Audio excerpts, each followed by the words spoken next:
Right now, we're looking at a potential armed conflict over Ukraine. Despite claiming to have withdrawn soldiers, Russia has actually added more soldiers to the border of Ukraine and, in fact, moved a lot of the soldiers that they had positioned to potential step-off points where they can attack Ukraine from. They've also increased the false flag rhetoric that could be used as a pretext for an invasion. Needless to say, things are getting pretty hot right now, and we are at the most tense point since World War II. I say that because even in the Cold War, we did not see a military mobilization by Russia at this scale. However, unlike the Cold War, we have more domains to worry about whenever it comes to armed conflict. Among the traditional domains like land, air, and sea, we now have space and cyberspace, which leads us to the conversation on what exactly a cyber war over Ukraine would look like, because as cybersecurity professionals, we need to understand where we fit into this kind of dynamic, because whether you like it or not, we're kind of part of it. So what kinds of threats are we looking at with regards to this specific topic? We're going to talk about all of that. And really the answer is surprisingly simple, just like how simple it is to hit the like button so this video can spread to new audiences and we can continue to raise awareness on cybersecurity topics. We can get an idea on what a cyber war over Ukraine would look like because we've actually been seeing it this entire time. That might sound pretty confusing and paradoxical almost, so let me explain. And I want to start by explaining by backing up to fundamental concepts. And so let's look at fundamental concepts specifically on what constitutes a war and peacetime. And that will lead us to the Russian military term hybrid warfare. In the West, we look at war as binary terms. You are either at war or you are at peacetime. And then whenever we conceptualize a war, we really conceptualize it with bombs, bullets, and soldiers. We don't often remember that war encompasses just about every facet of life, including demands on the civilian populace.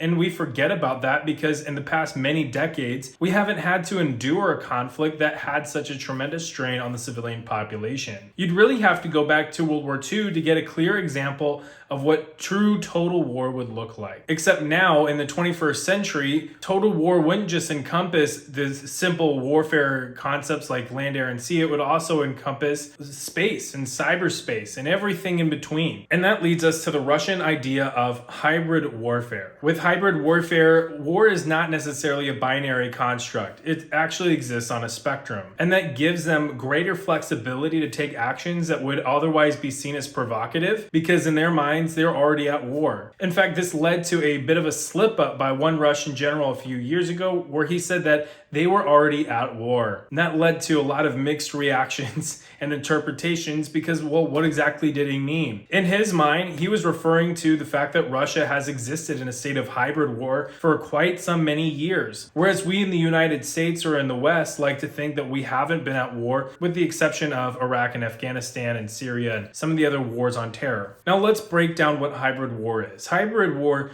kind of combines a number of domains and it really creates a more of a holistic approach to warfare. Like I said before, there are the traditional domains of war like land, air, and sea. However, hybrid warfare incorporates other domains like space and cyberspace as well as information warfare. As a consequence, and relevant to us as cybersecurity professionals, any kind of armed conflict involving Russia will involve some element of cyber. And those actions can be carried out by a proxy, whether that's a cyber criminal gang like Revil or DarkSide, or if it's carried out by a government-backed group like its military intelligence in the GRU or its foreign clandestine service in the SVR, or a combination of all three. Those groups can carry out different tasks to accomplish any number of tactical, strategic, and operational objectives. And before we talk about what those might be in this kind of context, let's understand the role that information plays in this whole scenario. We need to know that information is a vital resource in military operations. Obviously, on your side, you're wanting to maintain the integrity, the confidentiality, and availability of your own information while disrupting the same for your adversary. This sounds pretty similar to how the rest of cybersecurity is because we kind of live that day to day. The Russian military takes this a step further by introducing information warfare. We've actually talked about that a little bit on this channel, but for the purposes of hybrid warfare, warfare, this introduces things like misinformation and disinformation. Basically, what the goal is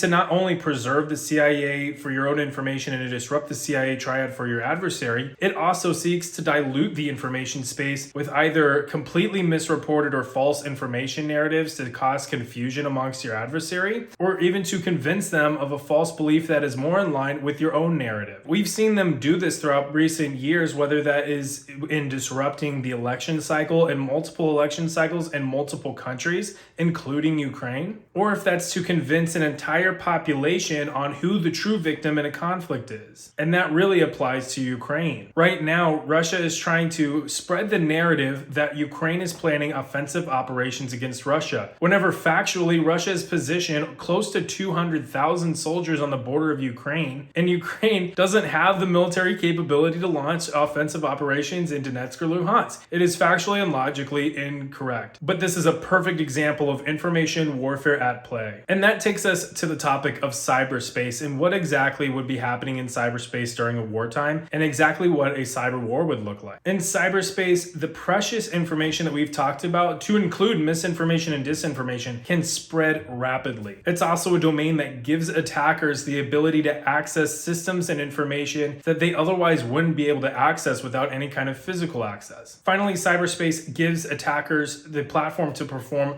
low-level, high-visibility attacks in an event to implement some form of psychological operation. This is what we've seen in Ukraine. Like I've said, we've already existed in a state of cyber war over Ukraine. So we're going to look at historically what's going on, and should invasion kick off, we're going to kind of project a little bit what we might see in the future. First, Russia has leveraged cyberspace to wage the information war. And in doing so, it is attempting to spread disinformation that Ukraine is planning offensive operations against its proxies in Donetsk and Luhansk. These allegations are serious, and they go as extreme as saying that Ukraine has premeditated terrorist attacks and a genocide. While simultaneously throughout history, they have also completely covered up and lied about who shot down MH17, which is a civilian airliner, among a number of other events outside of Ukraine. This disinformation is designed to basically fracture consensus amongst Western countries in an attempt to delay or disrupt any kind of unanimous response against any kind of Russian intervention. Never mind the fact that with every single claim, anybody with a phone or access to the internet can immediately debunk these claims by looking at open source intelligence or any kinds of other means. In Russia, the truth is whatever the president says it is. In the event of an invasion, we would probably see huge spikes of misinformation and disinformation being spread online. And that doesn't necessarily have to be immediately related to the war in Ukraine. That misinformation and disinformation could amplify other kinds of controversies at home and abroad. Ultimately, the objective is to foment anger, division, and panic amongst Western countries and citizens, with a desired impact of disrupting and delaying a strong, united Western response to a Russian invasion. Better yet, they could achieve greater success by causing so much division that it actually fractures NATO and causes some countries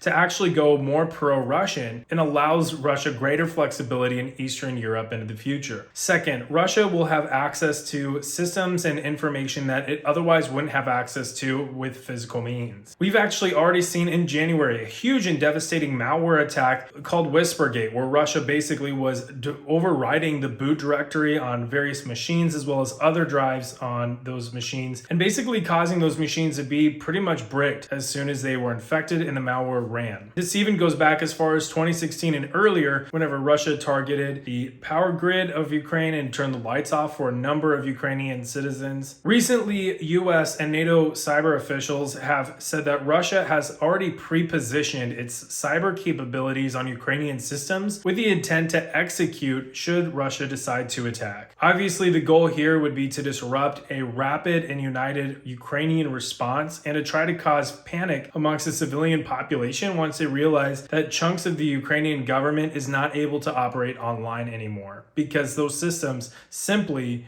are bricked. Now, a counterpoint to this is that Ukraine has in fact reached an agreement with the US and NATO to harden its cyber infrastructure. That's not to say that it's 1000% secure from Russian attack, but it's definitely enough to know that this is an issue that is contested. After all, that is what a war is. It is action and counteraction by both sides. Third, Russia would embark on low-level, high-visibility cyber attacks such as website defacement and denial of service attacks. While obviously these are not even nearly as dangerous as the malware attacks that we've already discussed, these are certainly no less potent, especially in the event of wartime, where Russia would be delaying or denying access to critical communication and information systems. This kind of thing, although it doesn't really cause any damage to the computer system, it can cause actual real-world damage whenever citizens are already panicked and confused hearing rumors of an invasion, but they're not able to verify using their connection to the internet. They're not able to withdraw funds from their bank, and they're not able to get information from the government. Take, for instance, the recent denial of service attack on the Ukrainian government, which was, again, a pretty low-level, high-visibility attack, but given the context around Ukraine right now with all the tensions, it really caused a lot of speculation that something was amiss. And obviously, the desired impact of these kinds of attacks is to disrupt and degrade the Ukrainian response to any kind of an invasion. One important note that I want to make here is that we've talked a lot about Russia attacking Ukraine, but we haven't talked about Russia attacking other Western countries or even the United States. And one reason for that is because it's yet unclear whether Russia will actually choose to do so, as doing so actually does invoke Article 5 of the NATO Charter, which is the self-defense agreement. So it's unclear whether Russia will see that as a deterrent against taking actions in cyberspace against NATO, or if they will instead ignore that, and then if so, what the NATO reaction would be to that. Should they decide to launch some sort of a cyber attack, you can basically carry over the three types of cyber attacks we've talked about and carry them over for the rest of NATO. However, with varying degrees of effectiveness and obviously outcome. Another thing to bear in mind is the many topics that we talked about in this playlist right here that you should definitely refer to. We cover all kinds of very important topics when it comes to, the Ukraine tensions and conflict, some of the things like information warfare and misinformation, as well as other events that are very important to this content. So definitely check that out, and also be sure to hit that like button and subscribe for more information. I'll be posting more on this as we learn more. Bye.